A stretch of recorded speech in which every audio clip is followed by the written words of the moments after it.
Hello everyone. तो अभी तक हम लोगों ने पढ़ लिया था क्या, एक्टिविटी वगैरह है ना। कोई सब्सटेंस रेडियो एक्टिव है तो उसका हाफ लाइफ टाइम और उसका कैसे हम लोग एज निकाल सकते हैं, कैलकुलेट कर सकते हैं उसका टाइम डिके होने में, है ना। तो अब हम लोग देखने वाले हैं उस अगर जो रेडियो एक्टिव कोई सब्सटेंस है तो हम उसका यूज कैसे करेंगे, अपने डेली लाइफ में यूज क्या है उसका, उसी को देखने वाले हैं हम लोग, एप्लीकेशन ऑफ रेडियो एक्टिविटी। तो उसमें सबसे पहला देखने वाले हैं एप्लीकेशन ऑफ रेडियो एक्टिविटी में कार्बन डेटिंग, जिसका हम लोग यूज करते हैं estimation of age of fossils. Fossils का क्या मतलब है, जो डेड डिके एलिमेंट्स होते हैं या लिविंग बींग्स होते हैं उनका एज पता करना, है ना, कितने साल पहले वो जिंदा थे या मरे थे, जैसे डायनासोर वगैरह। तो देखो जो लिविंग बींग होते हैं उनमें क्या होता है, C14 होता है। C14 एक्चुअली क्या होता है, रेडियो एक्टिव सब्सटेंस होता है या रेडियो एक्टिव एलिमेंट होता है, ठीक है। जिसका हाफ लाइफ की अगर जो बात करें तो अप्रोक्सीमेटली ये होता है 5700 के आसपास, ठीक है। आपको क्वेश्चन में यही मिलेगा और नहीं मिलता है तो 5700 लेके चलना। इन जनरल अगर जो देखें तो ये 5760 ईयर्स होता है, ओके, हाफ लाइफ। तो लिख लेना इसको, 5700 ईयर्स याद रखना अगर जो क्वेश्चन में मेंशन नहीं है तो C14 रेडियो एक्टिव है तो इससे हमारा क्या मतलब, देखो ये जो C14 होता है वो हमारे सभी प्लांट एनिमल सभी के अंदर होता है। तो सभी के अंदर कैसे जाएगा, देखो सपोज मैं यहाँ पे एक साइकिल बना रहा हूँ, प्लांट हमने ले लिया, ठीक है। तो ये प्लांट जो है वो क्या करेगा, एटमॉस्फेयर से CO2 लेगा, है ना, एटमॉस्फेयर से CO2 लेगा। और ये जो एयर है या जो एटमॉस्फेयर है, इसको लिख देता हूँ यहाँ पे। तो एटमॉस्फेयर में बात करें यहाँ पे, देखो CO2 में जो होता है C12 और C14 दोनों ही होता है, ठीक है। Contains both C14 and C12, okay. तो अब देखो ये जो प्लांट्स होंगे, यहाँ पे लिख लो C14 एंड C12। तो जो प्लांट्स हैं उनको कौन खाते हैं, एनिमल्स। और जो हर्बीवोरस होते हैं उनको कार्निवोरस एनिमल खाते हैं। तो उस एनिमल से दूसरे एनिमल में जाएगा ना, ये एनिमल लिखने का मतलब सारे एनिमल है ना, उस एनिमल को कोई और एनिमल खाएगा। तो एनिमल को हम लोग मान के चलते हैं क्या, लिविंग सैंपल बोल सकते हो, या फिर हमारे लिए वो सैंपल है और फिर ये डेड होके वापस से क्या हो जाता है, एटमॉस्फेयर में चला जाता है ना। या फिर प्लांट्स उसको फिर से ईट अप कर लेते हैं डेड डिकेइंग को। तो एटमॉस्फेयर से जो प्लांट या एनिमल के अंदर जाता है, जो कार्बन 12 और कार्बन 14 का रेशियो होता है ये 10⁻12:1 होता है, ठीक है। यानी कार्बन C12 का जो अमाउंट होगा वो 10⁻12 ज़्यादा होगा किससे, C14 से, ओके। ये डेड होने से पहले एनिमल तो रिस्पिरेशन भी करते हैं ना, तो रिस्पिरेशन के थ्रू भी कहाँ जाएगा, एटमॉस्फेयर में। तो इसको आप ये लिख लो, डेड को हटा के रिस्पिरेशन कर लो, है ना। यानी एनिमल अगर जो जो हर्बीवोरस या कार्निवोरस है सभी क्या करेंगे, रिस्पिरेशन, उसके थ्रू क्या होगा, एटमॉस्फेयर में वो कार्बन डाइऑक्साइड रिलीज करते हैं, ओके। तो वहाँ से भी ये बैलेंस मतलब बना रहेगा। और जो लिविंग विंग है तो ये जो रेशियो है वो हमेशा बना रहेगा, ओके। तो रिस्पिरेशन के थ्रू, और ये प्लांट खाते हैं, प्लांट को एनिमल और एनिमल को कोई दूसरा एनिमल, ठीक है, ये हमेशा बना रहता है।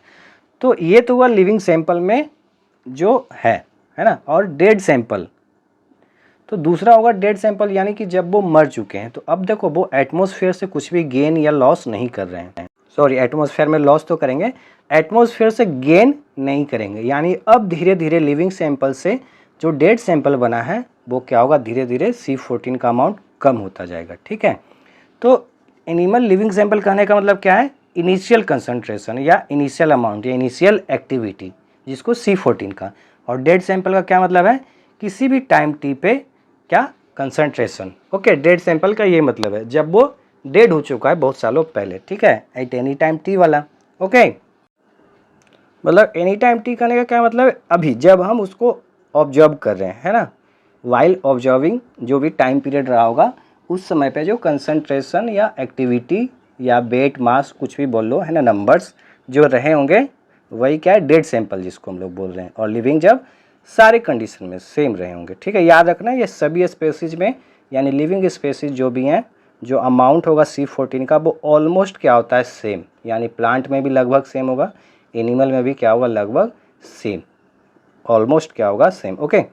और इसी को यूज करके हम लोग क्या करते हैं, कार्बन डेटिंग, यानी लिविंग वाले को हम लोग क्या मान लेते हैं, C14, same content of C14 को, मतलब जो लिविंग विंग है उसमें C14 अभी कैलकुलेट कर लिया, और कोई उसके जैसा एनिमल या उसका डेड बॉडी मिला है उस एनिमल, किसी एनिमल का, तो उसका फिर C14 कैलकुलेट कर लेते हैं, और उससे हम लोग क्या कैलकुलेट कर लेते हैं, उसका लाइफ, है ना, कब वो डेट किया था। ओके, तो A नोट क्या होता है, content of living sample. Clear है, यानी लिविंग जब वो जीवित था तब का उसमें एक्टिविटी।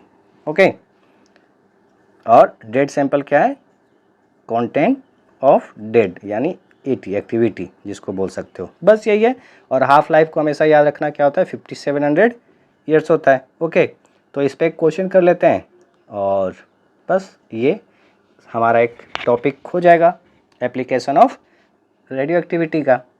तो देखो क्वेश्चन कुछ इस टाइप से है, the activity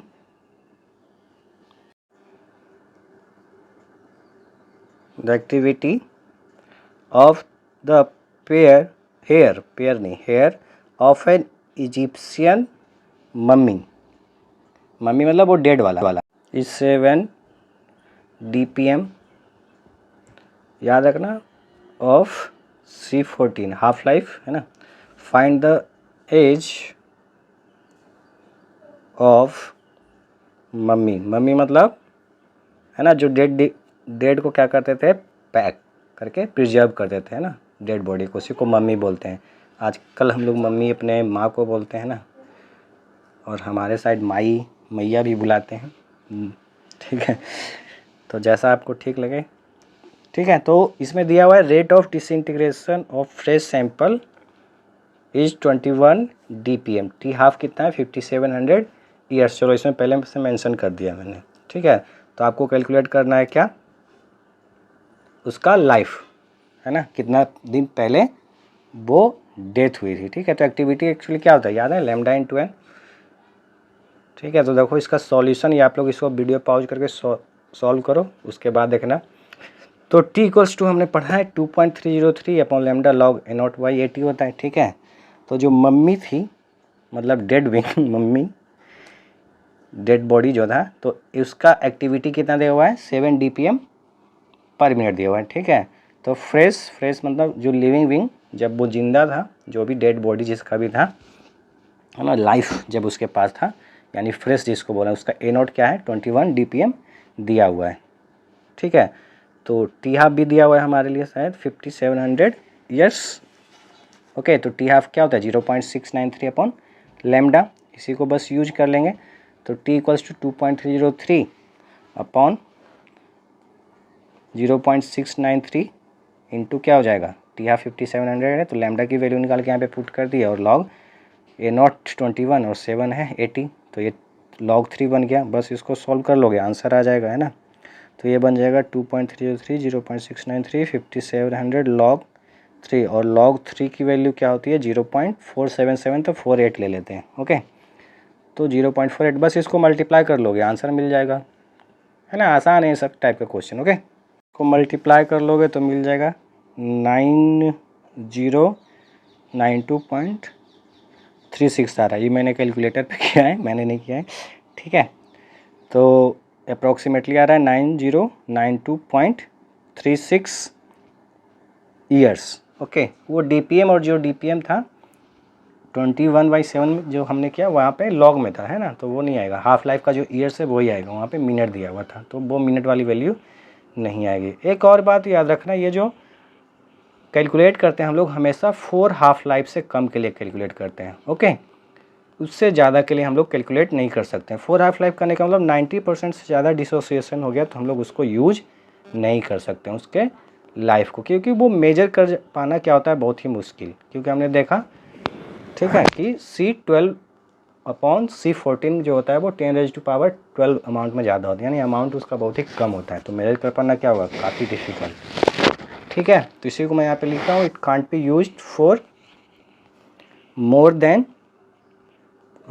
4 into T half लिख देता हूँ ना, अप्रॉक्सीमेटली टी हाफ का जो ज़्यादा है, अगर जो लाइफ 4 गुना है ना, जैसे 57 है तो उसका 4 गुना क्या हो जाएगा, अप्रॉक्सीमेटली 24 800 ईयर्स के आसपास है, तो हम लोग एक्यूरेट एकदम कैलकुलेट नहीं कर सकते ना, काफ़ी ज़्यादा मिस्टेक होने के चांस हैं, ठीक है। क्यों? क्योंकि as the amount of C14 is very less,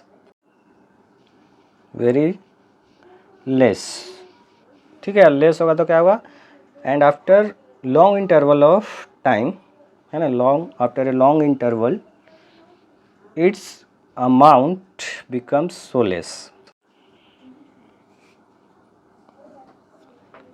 its amount become so less that it can't be measured correctly. Okay, तो आगे से अभी शॉर्ट्स वीडियो ही आएंगे 10 to 15 मिनट्स के ही, या उससे भी कम, ठीक है। तो फिर मिलते हैं हम लोग, इसको लिख देता हूँ मेजर्ड करेक्टली, ठीक है। तो फिर मिलते हैं नेक्स्ट वीडियो में। Okay, thank you.